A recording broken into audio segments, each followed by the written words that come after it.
जय हिंद बच्चों। मैं अमित कुमार झा विद्युत के पार्ट 3 लेकर के उपस्थित हो चुका हूं और उम्मीद करते हैं कि आप सभी बच्चे विद्युत के पार्ट 1 और पार्ट 2 को देखकर उसका लाभ उठा रहे होंगे। अगर कुछ बच्चे सीधा पार्ट 3 में जुड़े हैं या इस वीडियो में जुड़े हैं तो आपसे रिक्वेस्ट है कि आप पहले पार्ट 1 और पार्ट 2 देखें, फिर आपको ज़्यादा समझ में आएगी। तो आइए शुरू करते हैं हमारा विद्युत का पार्ट 3।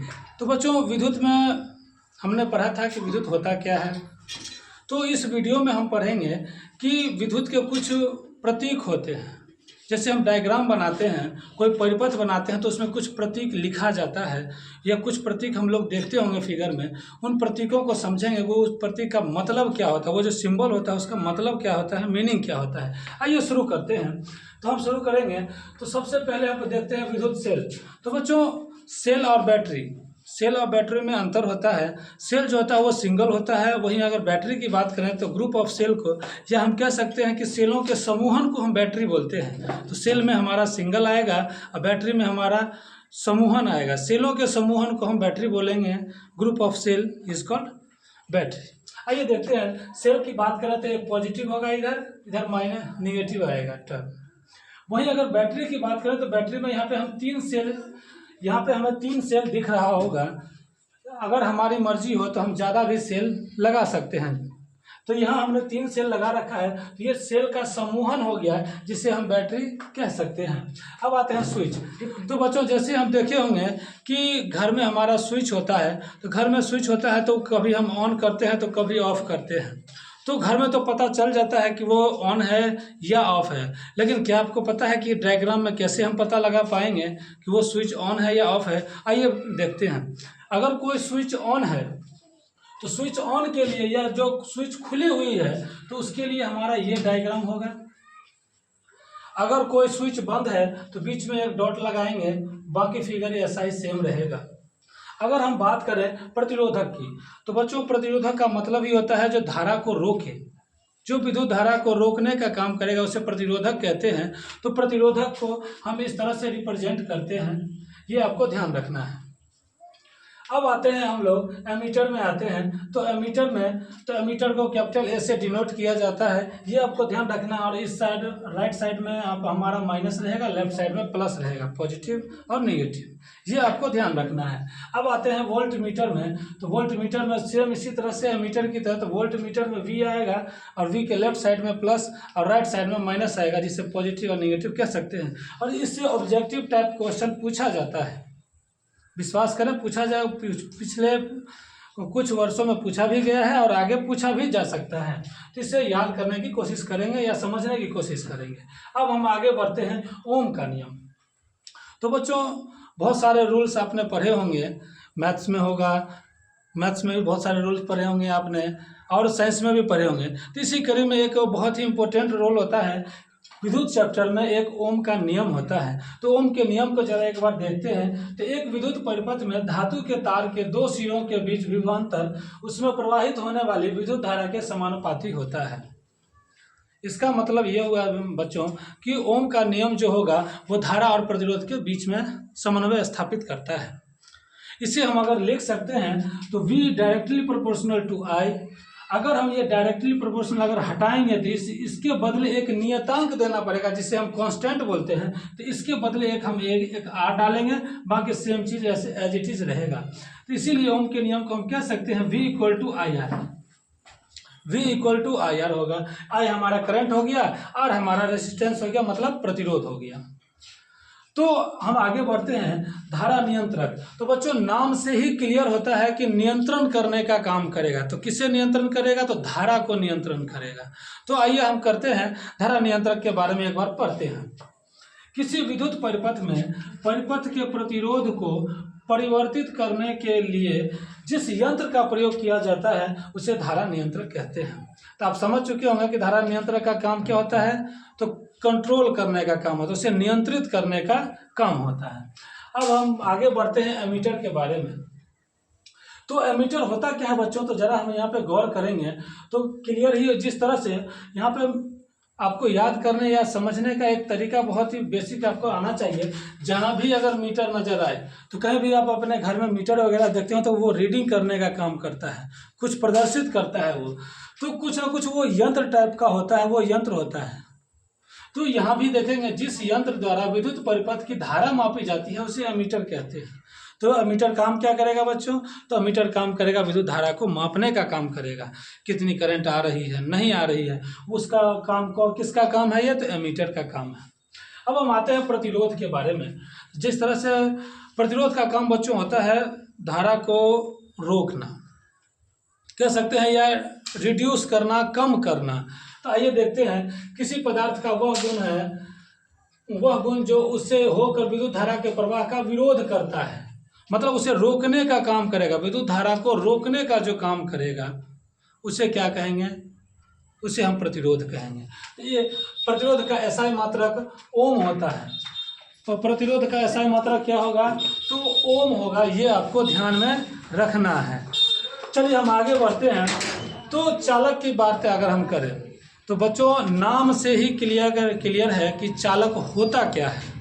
तो जहाँ से विद्युत धारा प्रवाहित हो सके, जिस परिपथ से, या हम कह सकते हैं कि जिस तार से विद्युत धारा प्रवाहित हो सके उसे हम चालक कहेंगे। तो चालक किसे कहते हैं? जरा एक बार पढ़ के देखते हैं। बहुत कम प्रतिरोध वाले पदार्थों को जिनमें से आवेश आसानी से प्रवाहित हो, आवेश का मतलब करंट, जिसमें से वैसे पदार्थ जिसमें से करंट आसानी से प्रवाहित हो उसे हम क्या बोलेंगे बच्चों? उसे हम बोलेंगे चालक बोलेंगे। तो अब जरा सोच के देखिए कि चालक का उदाहरण कौन कौन सा हो सकता है। अब अपने घर में भी आसपास देखते होंगे कि हम लोग जब वायरिंग कराते हैं तो उसमें तांबे का तार लगाते हैं, एल्यूमिनियम का तार लगाते हैं, या पोल पे हमारा जो खंभा होता है विद्युत का, तो उसमें भी देखते होंगे कि एल्युमिनियम का वायर लगा रहता है। तो वो क्या हमारा है? तो विद्युत का चालक है। क्यों? क्योंकि उससे आवेश प्रवाहित हो रही है। तो यहाँ पे भी चांदी और तांबा, चांदी से दो बच्चों एक चीज़ याद रखनी है कि चांदी का प्रतिरोध जो होता है वो सबसे कम होता है।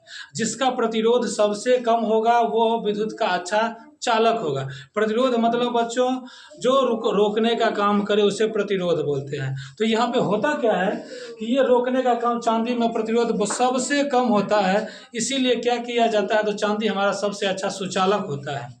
अब हम बढ़ते हैं आगे की तरफ। तो विद्युत रोधी, नाम से ही बच्चों क्लियर हो रहा है, जो रोकने का काम करे विद्युत को उसे क्या बोलेंगे? विद्युत रोधी।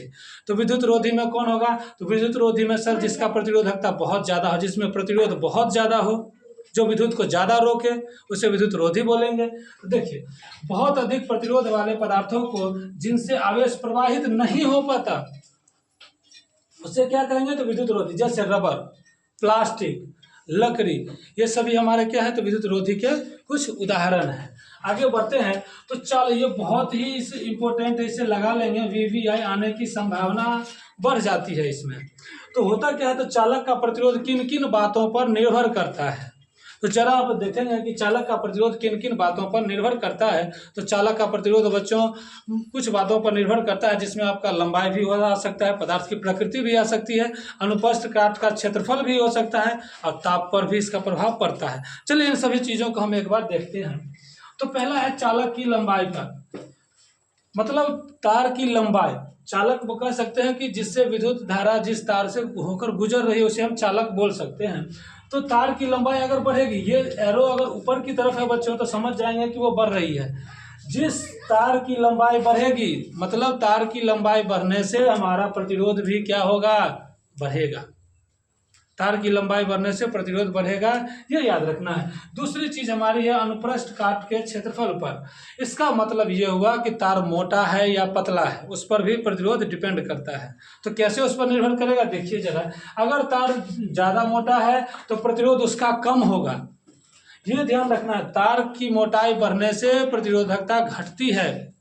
तार की मोटाई अगर पतली होगी, तार अगर पतली होगी तो प्रतिरोध उसका क्या होगा? ज़्यादा होगा। और तार अगर मोटा होगा तो प्रतिरोध उसका कम होगा। तो कम के लिए हमने ये एरो को नीचे की तरफ किया हुआ है, डाउनवर्ड है, देख लेंगे। तीसरे नंबर पे आते हैं पदार्थ की प्रकृति पर। आपकी पदार्थ की प्रकृति पर भी निर्भर करता है कि ये पदार्थ मतलब इसका प्रतिरोध होगा कैसे, ज़्यादा होगा या कम होगा। आप कौन कॉपर का वायर ले रहे हैं या चांदी का ले पा रहे हैं या एल्युमिनियम का ले रहे हैं, तो उसकी प्रकृति पर भी डिपेंड करेगा। अब आते हैं चौथे नंबर पे ताप पर। तो बच्चों ताप पर भी निर्भर करता है प्रतिरोध। कैसे निर्भर करेगा जरा देखते हैं। जैसे कोई वायर ले लीजिए, वायर को अगर गर्म करेंगे तो गर्म करने पर प्रतिरोध बढ़ता है, ये आपको ध्यान रखना है। गर्म करने पर हमारा प्रतिरोध बढ़ेगा, मतलब ताप बढ़ाने पर, ये बढ़ाने का साइन अपवर्ड है ऊपर की तरफ, ये भी अपवर्ड है। अगर ये डाउनवर्ड होगा इसका मतलब वो कम हो रहा है, घट रहा है। तो अगर ताप बढ़ेगा तो प्रतिरोध भी हमारा बढ़ेगा, ये आपको ध्यान रखना है। ये क्वेश्चन आने की संभावना आपकी रहेगी। ओम के नियम से कुछ क्वेश्चंस आते हैं, ऑब्जेक्टिव में भी आते हैं, तो कुछ न्यूमेरिकल्स में भी 2 नंबर के पूछे जा सकते हैं। अब हम आते हैं बस लास्ट में। तो इन सभी को कंबाइन रूप से अगर हम बात करें, इन सभी की अगर कंबाइन रूप से बात करें तो हम एक लाइन में कह सकते हैं कि R directly proportional to L/A। अभी हमने पढ़ा था कि ये जो होता है एक नियतांक का काम करता है, यहाँ पे कुछ नियतांक डालना पड़ता है, तो यहाँ भी हम डालेंगे R इक्वल टू, इसके बदले में रो डालेंगे, रो L/A। रो क्या होता है बच्चों, तो एक प्रतिरोधकता होती है। रो हमारी प्रतिरोधकता हो गई, L हमारा लंबाई हो गया, और A हमारा हो क्या गया, तो A हमारा क्षेत्रफल हो गया। ये याद रखना है। इसका मतलब ये हुआ कि अगर लंबाई बढ़ेगी तो हमारा क्या होगा, लंबाई बढ़ने से ये भी क्या होगा, प्रतिरोध बढ़ेगा। ये सभी चीज तीनों जो अभी टॉपिक, चारों जो टॉपिक पढ़े हैं, ये अगर ताप को हटा दें, इन तीनों को सम्मिलित रूप से हम ये लिख सकते हैं R equal to row L/A। जैसे हमने पढ़ा था कि चालक की लंबाई पर भी तो इसका प्रभाव पड़ता है, तार की लंबाई बढ़ने से प्रतिरोध बढ़ता है।